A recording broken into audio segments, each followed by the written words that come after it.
Hey, good afternoon, everyone. So, today we have Dr. Neeta Bali with us, who is a great and seasoned educationist who has dedicated almost 40 years of her life in the world of education.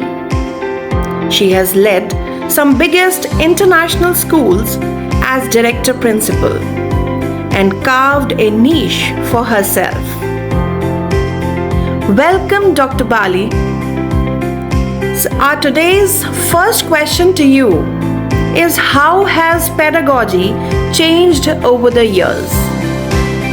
Thank you, Shilpa. I think that is a very, very relevant question that you've asked. If I were to look at a span of 40 years that I have been in teaching learning, I think the style of teaching learning has evolved, I would say improved considerably. And not just evolved and improved, it has become completely learner-centric. Unlike the times when we started teaching, where we taught in a very, very didactic style. So today, what we have for our children is much more than teacher-led learning. In fact, TTT or teacher talk time is reduced to 30%. 70% of the time is STT, which is the student talk time. Now, how do you make that happen? In order to get students to talk, it's important to provide them with great experiences. Do remember, when people experience something, they are able to retain it for a long, long time. Their retention is bound to be stronger when they learn something through experiential learning, or through hands-on activities, or through reflections that follow hands-on activities. So do remember, in class, when we conduct science experiments, when we take children for field trips, when we take them for nature walks, when we get them to go through role plays, there is a much deeper engagement, and this deeper engagement inevitably results in much better learning. The second thing I would say is active learning. We very often hear the term active learning. So what is active learning? Active learning is students taking on the responsibility or the student agency, children learning through active discussions, children learning through asking questions, and children learning through problem solving. And how does it translate into classroom applications? Because sometimes when we use educational jargon like this, it's very simple for us as educators to use jargon like this. But teachers often ask, the practitioners, classroom practitioners often ask, how do you get this to translate into effective learning in the classroom? So if I were to talk about active learning, some of the ways we could do it is through debates, through think, pair and share, and through fantastic brainstorming sessions. And these can be informal brainstorming sessions, but they are very, very useful to get learning activated. So active learning is making sure children take responsibility for their own learning, or what in today's educational jargon is called as student agency.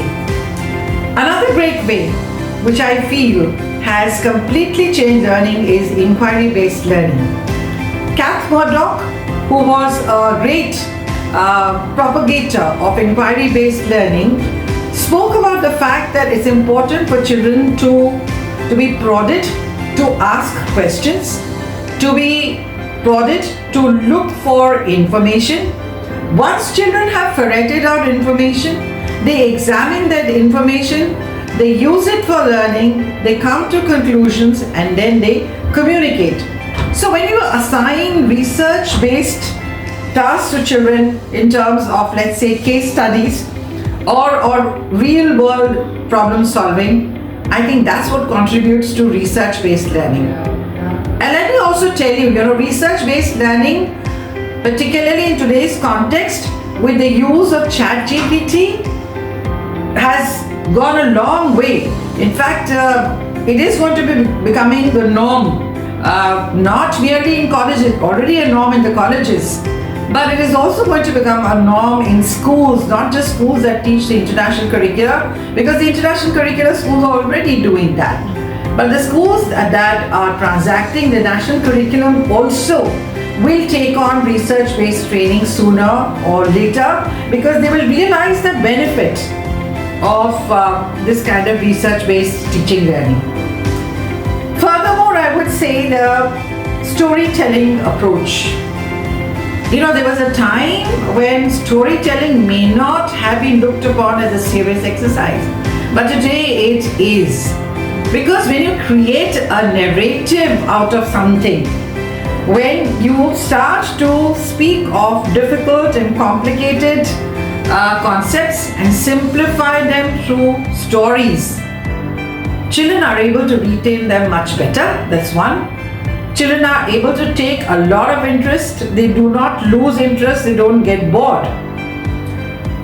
Finally, one or two more things. The other is collaborative learning.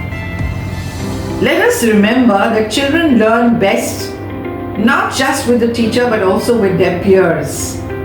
So when you create a classroom that does not have auditorium style seating, instead it has group or cluster teaching, where you put children into different groups, assign a task to them.